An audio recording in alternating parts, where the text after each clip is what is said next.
"Don't start crying again," my dad said, laughing into his phone. "It's just a kid's birthday. Nothing worth making a fuss over." The room went quiet after that. Too quiet. The kind of silence that presses against your ears and makes you aware of your own breathing. My son stood beside me, holding a paper crown that had already lost its shine. He didn't look up. He already knew. 3 years. 3 birthdays. No call. No cake. No gift. Not even a lie dressed up as an excuse. I watched my son fold the crown in half, then again, until it fit in his small palm like something he wanted to disappear. I smiled anyway. Mothers learn how to do that, how to smile while swallowing glass. I told him Daddy had to work late. I told him Grandpa was busy. I told him all the soft lies that protect children from the sharp edges of adults who don't care. But something in me cracked that night. "Hi everyone. My name is Lena Whitmore. I'm 34 years old. A single mother. The kind of daughter who always showed up early, stayed late, and paid quietly when nobody else wanted to. I was raised to believe love meant endurance. That family meant patience. That if you stayed small enough, useful enough, they'd eventually see you. They never did. My father has always had favorites. My sister, Marissa, with her dramatic tears and endless needs, has been the sun our family orbits. Her milestones are celebrated like national holidays. Engagement dinners. Gender reveals. Baby showers with themes and registries and speeches about how hard she's had it. My son? He's background noise. The betrayal didn't arrive loudly. It crept in through patterns. Missed calls, forgotten dates, excuses that grew thinner every year. I told myself not to compare. I told myself love shows up differently. I told myself to be the bigger person. Then last week my phone buzzed while I was packing my son's lunch. A message from my mother. "We need $9,000 for your sister's baby shower. Don't make this difficult." No greeting. No, "How are you?" No mention of the birthday they skipped again. Just a demand. I stared at the screen for a long time. Long enough to feel something settle inside me, cold, clear, and final. My hands didn't shake. My heart didn't race. Instead, I opened my gallery. And I chose one photo. The moment I hit send, the typing bubbles appeared, then vanished. The silence that followed was different. Heavy. Intentional. Afraid. And that's when I knew. This time they finally understood I was done being invisible. The silence lasted 12 minutes. I counted them because my body wouldn't let me sit still. I wiped the counter twice. Adjusted my son's backpack zipper even though it was already straight. My phone stayed face down on the table like it might explode if I looked at it too hard. When it finally buzzed, it wasn't my mother. It was my sister. "What is wrong with you? Why would you send that? Do you know how humiliating this is?" I picked up the phone slowly like I was approaching something sharp. The photo I'd sent was simple. No drama. No caption. Just truth. It was my son's last birthday.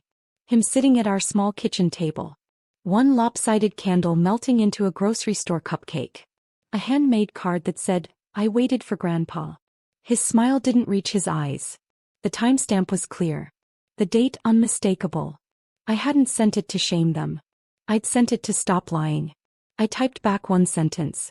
"Do you know how humiliating it is to explain this to a child 3 years in a row?" 3 dots appeared. Froze. Disappeared. Then my mother called. Her voice was tight, controlled. The voice she uses when she's angry but pretending she isn't. "Why would you do this over money?" she asked. "Your sister is pregnant. This is supposed to be a happy time." I looked at my son, now tying his shoes, humming softly like nothing in the world was wrong. I answered calmly. "It wasn't about money," I said. "It was about priorities." She scoffed. "Don't be dramatic." That word. Dramatic. The same word they used when I cried alone after birthdays. When I asked why my son didn't matter.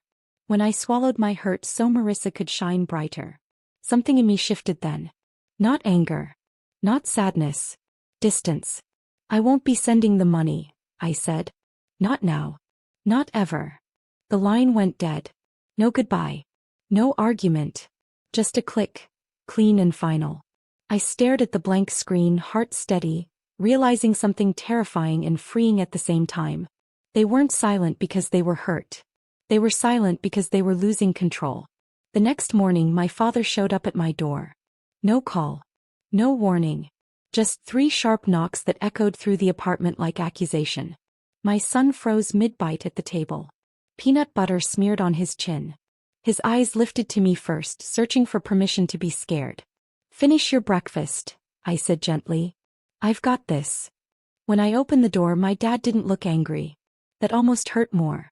He looked inconvenienced, like I'd spilled something and he expected me to clean it up. "You embarrassed your mother," he said, stepping inside without waiting. His eyes flicked past me, scanning the apartment. Too small. Too quiet. Too unimportant. "Your sister's been crying all night." I waited. "Silence has weight when you stop filling it. You could have just sent the money," he continued. "Instead you made it about this." He waved his hand vaguely. "Old stuff." 3 birthdays isn't old stuff," I said. He sighed. A long practice sound. "Kids won't remember these things." I felt my jaw tighten. "He remembers." That finally made him look at me. Really look. "You're turning him against us." There was the accusation they always reach for when the truth makes them uncomfortable. I stepped closer, lowering my voice. "You didn't call. You didn't come. You didn't even ask what he wanted. And now you're here because I said no to money." He scoffed. "You're being selfish." I smiled then. Small. Controlled. "Selfish was sending a bill for a baby shower after ignoring your grandson for 3 years." His face hardened. "Family helps family." I nodded slowly. "Then start acting like it." Behind me, I heard my son's chair scrape softly against the floor. He was standing, clutching his backpack.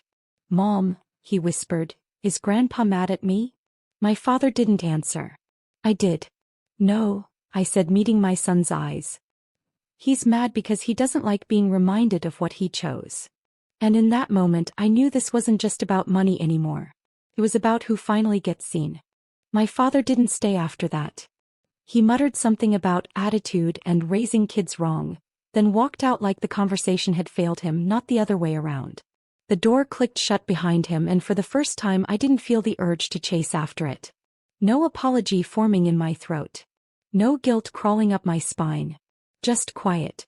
My son looked at me, eyes wide, searching my face like he always did when adults disappointed him. I crouched down and wiped the peanut butter from his chin. "You didn't do anything wrong," I said. "Ever." He nodded, but kids nod even when they don't fully believe you yet. After I dropped him at school, my phone lit up again. This time it was a family group chat I hadn't spoken in for months. My aunt. My cousin. Even my grandmother. "Your parents are devastated. You should apologize and keep the peace. Pregnancy is stressful. Don't add to it." No one asked about the birthdays. No one mentioned my son. I typed a response. Deleted it. Typed again. Deleted that too. Then I sent nothing. That afternoon my mother came by. She didn't knock. She used her key, the one I'd never asked back for because it felt too extreme. She sat on the couch like she owned it. "You've always been sensitive," she said softly. "This is just how your father is." I leaned against the counter. "And this is how I am now." She frowned. "You're choosing this hill to die on?" I thought of my son folding that paper crown. Of the cupcake candle melting too fast. Of waiting. "No," I said. "I'm choosing the hill I finally stand on." Her eyes flicked around the apartment again. Measuring. Judging. "You need us." I smiled. "You needed me. I just stopped pretending otherwise." She stood up slowly, lips tight. "Don't expect us to forget this." I watched her leave. And as the door closed, I realized something chilling and true. They weren't angry because I hurt them. They were angry because I stopped hurting myself for them. They didn't forget. They regrouped. By evening, the calls started coming from numbers I hadn't heard from in years. Relatives who suddenly remembered I existed. Voices coded in concern but sharpened with judgment. "Your sister is under a lot of stress," my aunt said. "This isn't the time to make statements." I didn't, I replied. I set a boundary. Silence. Then a sigh. "You always make things so heavy." Heavy. Like my son's quiet disappointment. Like carrying everyone else's expectations without being allowed any of my own. Later that night, Marissa finally called. She didn't scream. She cried. That's always been her strongest weapon. "I just don't understand why you hate me so much," she sobbed. I never asked to be the favorite. I closed my eyes. You asked for $9,000. That's not the point, she snapped, tears vanishing instantly. You made me look like a monster. I thought of the registries, the themed decorations, the shower planning spreadsheets. And my son? I asked. What did you make him look like? She didn't answer. Instead she said, Dad says you're poisoning him against the family. I laughed softly. Not because it was funny, but because it was familiar. No, I said. I just stopped explaining away your absence. Her voice hardened. You think one picture changes anything? I looked at the photo again. The timestamp. The truth sitting quietly inside it. No, I said. But it starts something. That night after my son fell asleep, I did something I should have done years ago. I pulled out a folder I'd kept out of habit. Bank statements. Transfer confirmations. Receipts. Every time I'd helped. Covered. Contributed. Quietly filled gaps no one acknowledged. The total made my stomach turn. I wasn't just a sister. I was a resource. And resources aren't meant to say no. I turned off my phone, slid the folder back into place, and made a decision that felt dangerous and right at the same time. If they wanted war, they wouldn't get yelling. They'd get clarity. Clarity came faster than I expected. The next morning, my mother sent a single text. Your father wants to talk. Properly. Come over. No apology. No acknowledgement. Just summons. I didn't reply right away. I packed my son's lunch. Signed a permission slip. Watched him tie his shoes with the serious focus of someone learning how to be careful with the world. After I dropped him at school, I went to my parents' house alone. The living room looked exactly the same. Polished surfaces, framed family photos frozen in selective memory. My sister's engagement portrait. Her maternity shoot already printed and displayed. Nothing of my son past toddlerhood. My father sat in his chair like a judge. We raised you better than this, he said. I took the seat across from him. Come. So. You raised me to give without asking. My mother folded her hands. This isn't about the past. It always is, I replied. My father leaned forward. Your sister needs support. You've always been good at stepping up. I opened my bag and placed the folder on the table. Receipts slid out slowly. Transfer amounts. Dates. Notes I'd written to myself like Marissa. Rent again and mom. Covering deposit. The room changed. This is everything I've given in the last 5 years, I said. Birthdays I paid for. Emergencies I fixed. Gaps I filled. My mother's lips parted. My father went quiet. And here's what my son received, I continued. Nothing. My father scoffed weakly. Money isn't love. I nodded. Then stop asking me to prove mine. Silence stretched. Thick. Uncomfortable. You're being cold, my mother finally said. I stood up. No. I'm being accurate. At the door my father spoke again. Softer. If you walk away now, don't expect things to be the same. I turned back once. They already aren't. And for the first time I walked out without looking back, knowing the picture I sent wasn't the end. It was the opening move. The fallout didn't come all at once. It arrived in pieces. My mother stopped texting first. Then my father stopped entirely. The family group chat went quiet. No good mornings, no passive updates, no holiday planning. I was erased with the same ease they'd erased my son's birthdays. Marissa tried once more. She sent a long message about forgiveness. About hormones. About how family shouldn't keep score. She ended it with a photo of baby shower invitations already printed. Elegant. Expensive. We're short, she added. Just this once. I didn't reply. Instead, I did something small and deliberate.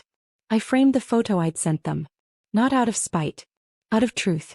I placed it on the shelf in our living room. My son, the cupcake, the candle bent low. When he noticed it, he asked why it was there. So we remember, I said.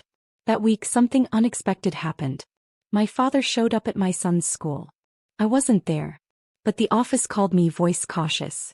A man claiming to be your child's grandfather asked to see him. I said no. My hands shook after I hung up, not with fear but with relief. Because for the first time I didn't freeze. I chose. That night my father left a voicemail. His voice cracked in places he probably didn't expect.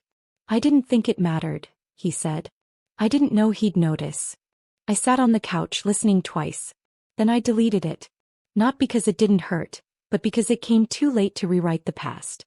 The next morning my mother sent one final text. If you don't help your sister, don't bother coming to the shower.